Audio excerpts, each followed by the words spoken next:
Ano binibigay mo sa kanya? Sorry. Kapag sobrang baba po ng kita namin, 10. Kapag maganda kita nyo? 20. Oh. Okay. Okay. Teka, Hindi, opo, Okay, ako muna. sige. Ano po sasabihin niyo po na parang masyadong mababa Oo, sa kinikita? Ganito po kasi ako.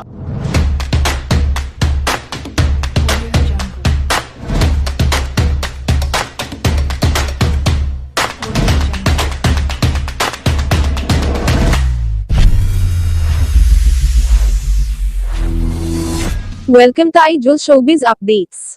Let's go mga kachika, samahan nyo ko sa bagong Showbiz Updates. Kung bago ka sa channel ko, kung maari lang mag-subscribe ka muna. Salamat! Update tayong muli, lumutang na si Merk Gray pero hindi sa programs ni Idol Raffy Tulfo.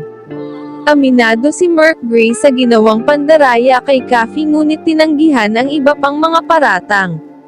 Si Merk Gray, na kilala rin bilang makagwapo, ay nakapanayam ng isang kapwa-vlogger na si MG kasama ang mga kasamahan sa Brosco team, tungkol sa mga akusasyon ni Kaffy Namindang, also known as Makaganda, laban sa kanya. Inamin niya sa panayam sa pagdaraya sa kasintahan ngunit humingi na siya ng paumanhin.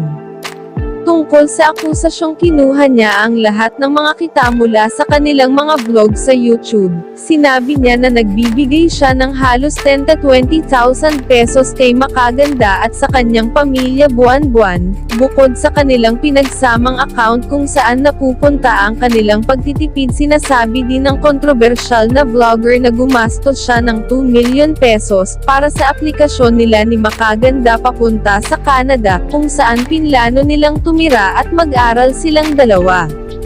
Bukod dito, tinanggihan ni Merk ang paratang na pinilit niya si Kaffy na gawin ang mga mapangahas na video sa kanyang vlog at mga pisikal na stunt pay.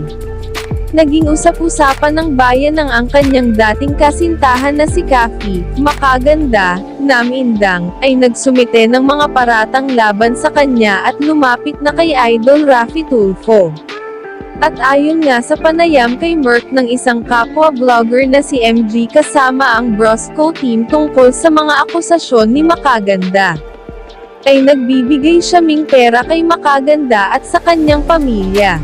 At dahil dito, sinabi ni Merk na wala siyang maraming pera ngayon.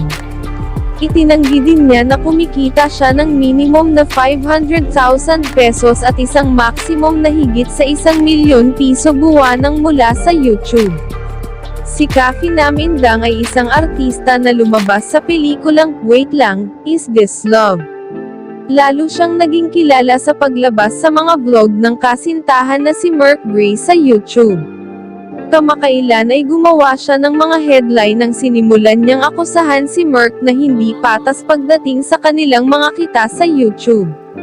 Itinampok siya ni Raffy Tulfo sa kanyang tanyag na programa at nangako siyang tutulungan siyang malutas ang kanilang mga issue.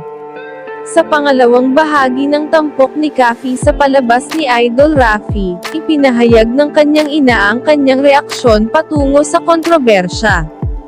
Sinabi ng nag-aalalang ina na hindi niya gusto ang sensitibong nilalaman ng mga vlog ng magkasintahan.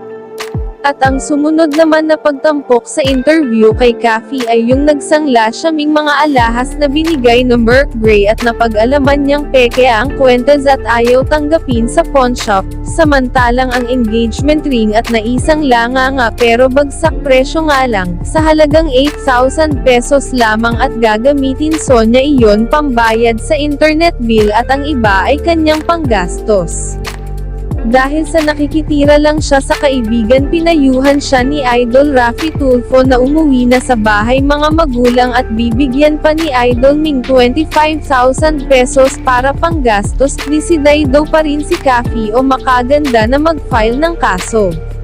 Dahil sa paglitaw ni Merk Gray na nagpa-interview sa isang vlogger na si MG, maraming mga netizens ang naguguluhan kung sino ang nagsasabi ng totoo, at nagtanong ang iba bakit hindi kay Idol Raffy Tulfo nagpa-interview si Merk at bakit sa isang kapwa-vlogger samantalang ang programa ni Idol Raffy Tulfo ang tutulong kay Kaffy para siya at masampahan ng kaso, at hinihintay rin ni Idol Raffy ang kanyang panig. Pero bakit ayaw niya humarap sa Tulfo?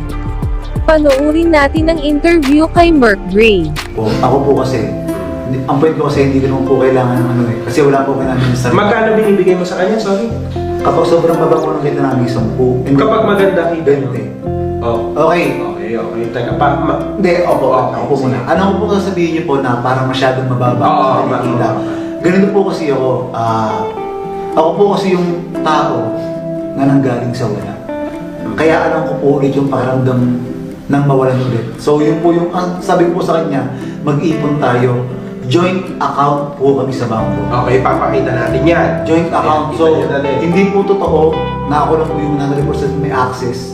Account po namin dalawa yun. So, okay, tandaan mo yung sinasabi mo. Pero, kasi sa lumabas na yun, sa Raffy Tulfo in Action, wala siyang kapera-pera. Nandun siya sa Toyota 86. Paikot-ikot siya, nanghihingi.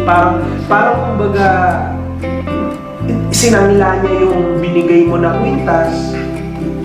Okay. Kasi wala siyang makain. So, nasaan ba yung ATM at yung card? Para Yung pass po nga sa kanya ngayon. may pera, may laman yon. 10 yata.